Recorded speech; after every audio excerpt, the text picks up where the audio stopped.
So a very common question and point of discussion in the agency space is saturation, and more specifically niche saturation. So people will always be asking, is this niche saturated? What I want to do with this video is properly break down what saturation is, how it works, what niches are and are not actually saturated. Okay, and it's going to be a lot different than what you think. But before that, if you don't know who I am, I'm Matt. I built an agency and now I'm building a coaching business, basically teaching people what I did with the agency and still do with the coaching business.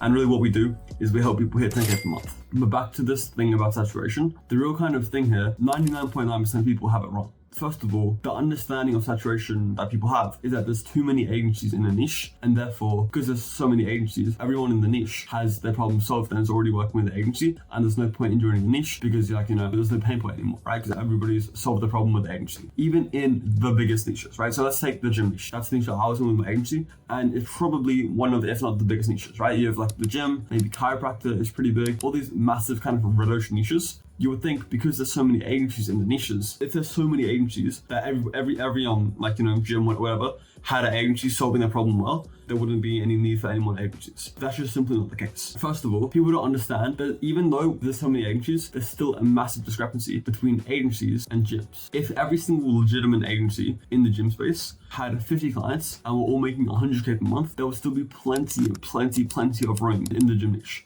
Realistically, people just they can't fully grasp how big of a niche, like something like the gym niche actually is, right? It's so massive. It's never going to get to the point of actual saturation. What actual saturation would look like is that every single gym in the world has the problem of getting clients solved. And that's really never going to happen. Because number one, for that to happen, there'll have to be like 100, 1,000, 10,000 times the amount of agencies that there are right now, right? So first of all, it's just absolutely bullshit, right? But second of all, even if there were that many agencies, it's not like every agency is getting every single client amazing results, right? I'm sure, like, because of how many shitty agencies have started up, there are tons of agencies that suck. So there's really no actual niches that are properly saturated, okay?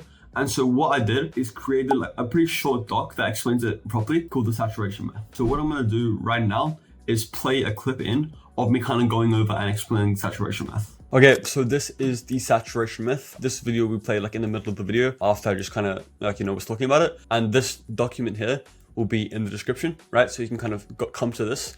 And if you have anybody, like maybe some friends or something that don't understand saturation and you want to explain to them, you can just send them this video and send them like the link to the stock. So let's go through it. In the agency space, saturation is looked at as a bad thing, right?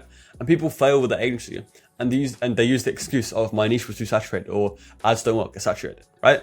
This couldn't be further from the truth, okay? When you actually kind of understand properly, saturation is a good thing, right? Just comments for here. So now, of these dots, which one stands out, right? Of the blue dot and the red dot, which stands out? None, obviously, right? There's a blue dot and the red dot, right? They're the same, just a different color. There's nothing that stands out. You can see where I'm going here, right? But of these dots, which stands out? Obviously, it's the red one, right? So when you have saturation, you can make something that truly stands out to your prospects, right? If there's nothing going on, then you can't make something stand out, right? But if there's a lot going on in the niche that's all pretty similar, you can make something that stands out, right? And the cool thing is with extreme saturation, as you can see here, all we need to do is stand out a little bit and you'll be successful. So there's a bunch of saturation going on in this circle. All we need to do is have a slightly different shade of blue and boom, you're standing out because everybody's doing the exact same thing. Everybody's just like has a copy paste agency, right? So don't be afraid of saturation, welcome it. It's not actually a bad thing and it's just an excuse that people use. But in reality, it's a good thing and it's going to help you. So let's go back to me on the camera, explaining it more. First of all, there is no real saturation, right? That's the first thing. There is no real actual saturation in any big niches, right? And also number two, saturation is a good thing. You saw with like the blue and the red dots that saturation is going to help you, not harm you. Because an offer is only good compared to another offer. So if there's a big niche with a bunch of shit agencies with shit offers, if you can come into a niche and have like a amazing grand slam offer, then in comparison, your offer is going to look amazing, right? Because there's all these terrible shit offers and then there's your one, obviously like there's going to be a few other big players, right? But your one amazing offer compared to all the shit agencies. So the harsh truth that you probably don't want to hear is that your niche isn't saturated, you just suck. That's what you don't want to hear. That's why everybody asks the question of, oh, I can't do this, my niche is too saturated. In reality, your niche isn't saturated, you just suck. Your offer isn't good enough, your service delivery isn't good enough, you're just not doing enough right now. And me saying you suck shouldn't like demotivate you to where you just stop everything, right? Just because you suck right now doesn't mean you have to suck in the future. But if you're ever considering switching niches, it's not the niche's fault. If other people have scaled in a niche before, which in any big niche, plenty of people have, it's not the niche's fault. It's just that you suck. You haven't been doing enough work. Maybe you're struggling to get clients and you think, oh, I can't get clients in my niche. That's stupid. That's just irrational. Think about it. How many other people, dozens, hundreds of people have gotten clients in your niche? Let's say you're in the chiropractic niche. There are hundreds of agencies in that niche that have gotten clients, but there are still hundreds, thousands, tens of thousands of chiropractors who actually still need the service, right? So it's not saturated and it's proven, like it actually works. But as I said, if it's a proven niche and it's not saturated, which there isn't saturated niches, then the problem isn't the niche.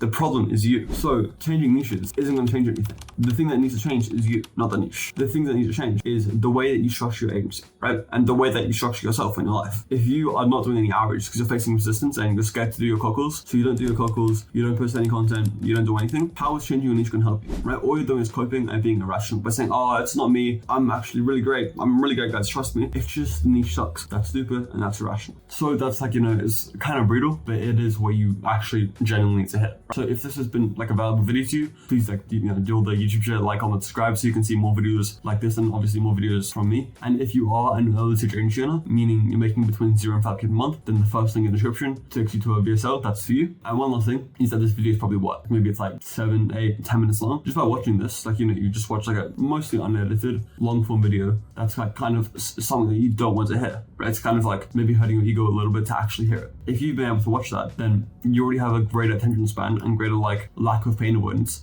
than the majority of people, and also the majority of your competitors. So you're already doing the right thing and you're on the right track. So I'll see you next time. Bye bye.